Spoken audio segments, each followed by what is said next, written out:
تو آپ 1 گھنٹے آپ کوئی چیز اٹھا کے پھرتے رہیں تو آپ کا ہاتھ تھک جاتا ہے، بالکل نہ کہ آپ پورا دن لڑتے رہتے تھے. ٹھیک ہے، اس کے بعد آپ جناب ظاہر ہے کہ جب لڑ رہے ہیں تو آپ کے پیروں کی بھی موومنٹ ہو رہی ہے. بالکل اس کے بعد ظاہر ہے کہ آپ کو کشتی بھی لڑنی پڑتی تھی، پوری آپ کو مکے طاقت بازی بھی بھی کرنی چاہیے، پڑتی تھی. ہاں تو دماغی طور آپ پہ بھی حاضر رہیں. اور مسلمانوں کا یہ بھی یعنی ہسٹری بتاتی ہے کہ اس زمانے میں کہ جب چونکہ مسلمان لمبے لمبے سفر کیا کرتے تھے تو اکثر یہ ہوتا تھا کہ صرف کھجوریں، اچھا ستو جو ٹھیک ہے نا، اور جی جی سادہ پانی، یا بہت ہوا تو جو کی روٹی، یہ ان کی غذا ہوتی تھی. سوچے اتنے سادی، اور اس پہ بھی ماشاءاللہ مطلب کیا فتوحات ہیں. ہاں، آج کی طرح نہیں کہ شام کو صبح بیٹھی ہوئی پلاؤ کھا رہی ہیں. ٹھیک ہے جی، میرا پلاؤ اگلے کیوں دن سنا جناب گیا. پراٹھے بنا رہی ہیں. اور آپ بیٹھ کے میٹھے چاول کھا رہے ہیں سردی میں، وہ بھی گڑ کے.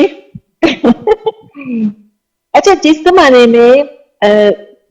میں آپ ریڈیو پہ کام کرتے تھے تو یہ آڈیشن کی کیا صورتحال ہوتی تھی؟ بڑا سخت آڈیشن ہوتا ہوگا اور بڑا ٹیکا ہوگا اس کا ریڈیو پاکستان کا. تو بہت بہت ریڈیو کے ایرے بارے میں گارے نتھو ایرے کو تو نہیں لیتے بھائی، وہ تو بڑا پرفیکٹ ان کو بندہ چاہیے ہوگا. بھائی ریڈیو کے بارے میں آپ کو بتاؤں کہ میں اکثر ذکر کر چکا ہوں ان کا. شمس الدین بٹ صاحب جو ہمارے اسٹیشن ڈائریکٹر ہوتے تھے، انہوں نے ایک جملہ ایک دفعہ کہا، کہنے لگے بھائی ریڈیو پاکستان پہ بولنا تو بہت، اگر کوئی گیٹ کے اندر آ جائے اس کے لیے بھی بہت بڑا اعزاز ہے کہ وہ ریڈیو پاکستان کے اندر آ گیا.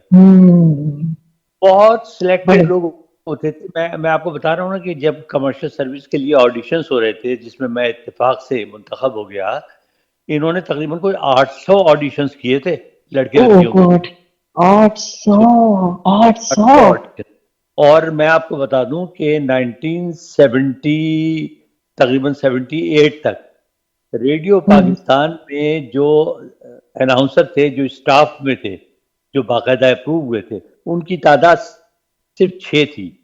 وہ 6 سوچیں 1978 تک وہ 6 اناؤنسر ہی رہے. بعد میں پھر لوگ اچھا، شامل ہونے شروع ہوئے، پھر تو خیر دروازہ کھل گیا، پھر تو ہر جس کی سفارش ہوتی تھی وہ آ جاتا تھا. اوہو، اچھا.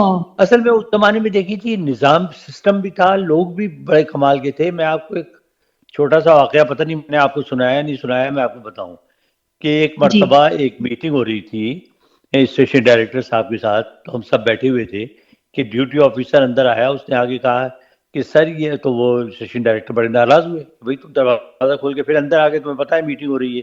کہنے لگے سر یہ ایک صاحب آئے ہیں جو کہتے ہیں کہ میں جو ہے وہ وزیر اطلاعات و نشریات جو ہیں ان کا وہ ہوں، بھتیجا ہوں، اور میں یہ رقعہ لے کے آیا ہوں اور یہ میں نے بہت ضروری دینا ہے ابھی.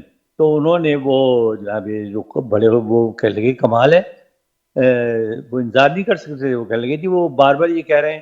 تو اب انہوں نے کہا ظاہر ہے وزیر اطلاعات و نشریات کا وہ ہے. انہوں نے رقعہ لے کے پڑھا تو مسکرائے. تو جب وہ انہوں نے اس کو کہا تم جاؤ، ان کو کہو انتظار کریں بیٹھیں. تو انہوں نے پھر وہ رقعہ پڑھ کر سنایا. اچھا. وزیر اطلاعات و نشریات صاحب اب کیا لکھ رہے ہیں اسٹیشن ڈائریکٹر کو، مجھے آج تک اس کے الفاظ یاد ہیں. اچھا. انہوں نے لکھا کہ محترمی جناب شمس الدین بٹ صاحب آداب، امید ہے آپ بخیریت ہوں گے. یہ صاحب جو رقعہ لے کر آئے ہیں میرے بدقسمتی سے میرے بھتیجے لگتے ہیں. ان کو ریڈیو پر اچھا. بولنے کا بہت شوق ہے، لیکن مجھے یہ یقین ہے کہ یہ ریڈیو پر بولنے کے قابل نہیں ہیں.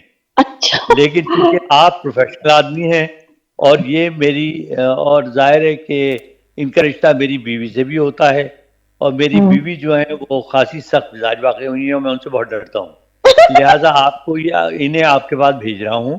آپ اچھا. پروفیشنلی انہیں سنیں، ٹھیک ہے جی، اور ہاں. ان کو جو بات بھی ہے بلا جھجک ان کو ان کے منہ پہ بتا دیں تاکہ میری جان اس سے چھوٹ جائے. اچھا. بہت شکریہ.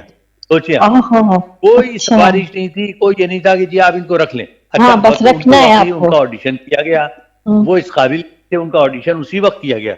وہ اس قابل اچھا. نہیں تھے، ان کو بلایا گیا اور ان کو بلا کے بٹ صاحب نے ہمارے سامنے ہی ان کو کہا کہ بھائی کہ دیکھو ریڈیو کا بڑا وہ ہے اور مجھے انہوں نے بڑی سختی سے کہا ہے کہ آپ کو ہر صورت میں رکھا جائے. انہوں نے ظاہر ہے وہ جھوٹ بولا ان کو کور کرنے کے لیے.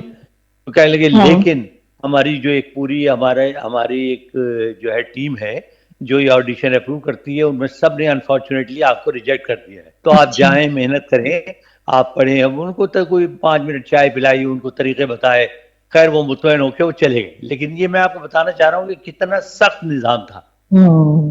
یہ وزیر اطلاعات بالکل شیعہ صاحب یہ بھی لکھ سکتے تھے کہ جی میں ان کو بھیج رہا ہوں, بس جی آپ نے رکھنا ہے. کل سے کسی ڈیوٹی پہ لگا دیں.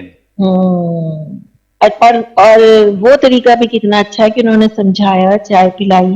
ہاں نہیں وہ میں کہہ رہا ہوں, اس زمانے بڑے لوگ دیکھیں, وہ ہماری جو روایات, تہذیب, اقدار کمال کی ہوتی تھی. میں بڑا خوش نصیب ہوں کہ میں نے وہ وقت بھی دیکھا ہے. اتنا چھوٹوں کا خیال کرتے تھے, ادب لحاظ آپس میں تھا ایک دوسرے کا. اگر ڈانٹتے بھی تھے تو اس میں وہ تہذیب کا اور ادب کا پہلو نمایاں ہوتا تھا. دوسرے اتنی انکریجمنٹ کرتے تھے دوسرے کو, اگر دیکھتے تھے کہ اس میں, جس طرح میں نے آپ سے کہا کہ مجھے زندگی میں کہیں سفارش کی ضرورت نہیں پڑی, اور اتنا مجھے ریڈیو ہی سے انکریج کیا گیا کہ میں آگے بڑھتا چلا گیا. لیکن اب تو وہ چیزیں مطلب ساری ختم ہو گئی ہیں. اب تو آپ ایک رکا لے کر آئیں اور آپ جو چاہیں بن جائیں.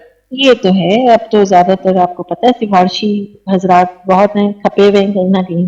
اب تو چلتا ہی سارا سفارش پہ ہے. جب تک اگر آپ کی لابینگ نہیں ہے, بالکل آپ کی گروپنگ نہیں ہے, ٹھیک ہے نا, تو آپ کچھ بھی نہیں کر سکتے, کتنے ہی بڑے آرٹسٹ کیوں نہ ہو آپ. ٹیلنٹ گیا سائڈ پہ. جی ہاں. اچھا, اس وقت کے جو ریڈیو میں ڈرامے میں کام کرنے والے تھے وہ ٹی وی کے ایکٹرز کی طرح ہی مشہور تھے, یا ٹی وی کے ایکٹرز ہی اس میں کام کرتے تھے؟ بہت مشہور تھے. ٹی وی تو بہت بعد میں اچھا. آیا ہے. تو ظاہر ہے کہ ریڈیو جو 60s میں ریڈیو جو تھا, تو ریڈیو آرٹسٹ ہی مشہور تھے. مجھے یاد ہے میں پڑھتا تھا کراچی میں, اور رات کو ہماری امی بڑی شوقین تھی, اسٹوڈیو نمبر 9 آتا تھا, لاہور سے بھی اچھا آتا تھا. تو اسٹوڈیو نمبر 9 میں ڈرامے ہوا کرتا تھا 1 گھنٹے کا. تو مجھے یاد اچھا ہے کہ کھانا پکا لیا جاتا تھا, ہمیں کہا جاتا تھا کھانا کھا لو, ڈرامہ آنا ہے. اور اس کے اچھا. بعد ہم سب ریڈیو کے ارد گرد بیٹھ جاتے تھے, اور آپ یقین مانیں ہمیں ڈرامہ سنتے ہوئے یہ لگتا تھا ہم اپنی آنکھوں سے واقعی دیکھ رہے ہیں. اتنا ہاں اسٹینڈرڈ کا ڈرامہ ہوتا تھا, اور سب کے ہاں نام ہمیں یاد تھے کہ ایس ایم سلیم ہیں, طلعت حسین ہیں, ساجدہ سید ہیں, فلاں ہیں فلاں ہیں. وہ تمام آرٹسٹ اسی طرح مشہور تھے, مقبول. ظاہر لوگوں نے پہچانتے نہیں تھے, لیکن نام ہر ایک کی زبان پر ہوتا تھا کہ فلاں آرٹسٹ ریڈیو میں ہے. اب تو میرے خیال سے ریڈیو پہ کوئی ڈرامہ نہیں بنتا, بنتے ہوں گے, کم بنتے بنتے ہوں گے. بنتے ہیں, لیکن وہ نہ وہ معیار ہے, نہ وہ اسٹینڈرڈ ہے, نہ لوگ سنتے ہیں. کیونکہ اس کا ٹی وی بھی چل رہا ہوتا ہے, تو ظاہر ہے ریڈیو کون سنے گا ٹی وی کی جگہ. یہ تو ہاں, اور ریڈیو اور ٹی وی تو اب چھوڑیں, اب تو یوٹیوب ہے. اور اب تو ان کی یوٹیوب ہے, صحیح بات ہے, اس میں مصروفیت, ہاں اتنی رہی مصروفیت ہو گئی ہے اب تو لوگوں کی کہ بس وہ یوٹیوب دیکھ رہے ہوتے ہیں, اور ہر کوئی یوٹیوب پر آ گیا ہے, بلاگس بنا رہے ہیں. ویسے میں آپ کو بتاؤں, جتنا یوٹیوب نے خراب کیا ہے نا معاشرے کو بھی, بچوں کو بھی, لوگوں کو بھی, اتنا کسی میڈیم نے نہیں کیا. کیونکہ یوٹیوب میں 90% جو ہے وہ فیک باتیں ہوتی ہیں, غلط باتیں. اگر آپ ان کی تحقیق کریں تو آپ کو معلومات بھی غلط ملیں گی.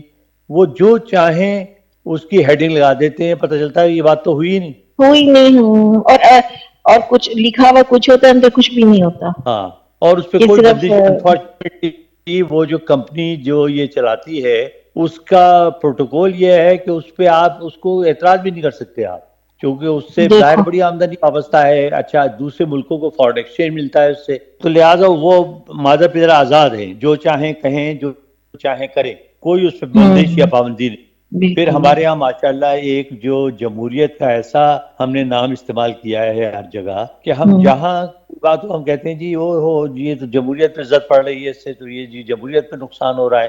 ہم یہ نہیں سوچتے کہ جمہوریت کا مطلب یہ نہیں ہے کہ آپ جس کو چاہیں گالی دیں, جس کی چاہیں بالکل. پگڑی اچھالیں, جس کو چاہیں برا کریں, ٹھیک ہے, معاشرے میں نفرتیں پھیلائیں. ٹھیک ہے جی, یہ کیا جمہوریت ہے بھائی؟ جمہوریت یہ ابھی یہاں امریکہ میں رہ رہا ہوں, مجال ہے آپ کسی کے بارے میں آپ کچھ کہہ تو دیں, اگلے دن دیکھیں آپ کا کیا اثر ہوگا. مطلب یہ کہ جو قانون میں جو چیزیں موجود ہیں اس کے خلاف آپ جا نہیں سکتے, چاہے آپ کتنے ہی بڑے کیوں نہ ہوں.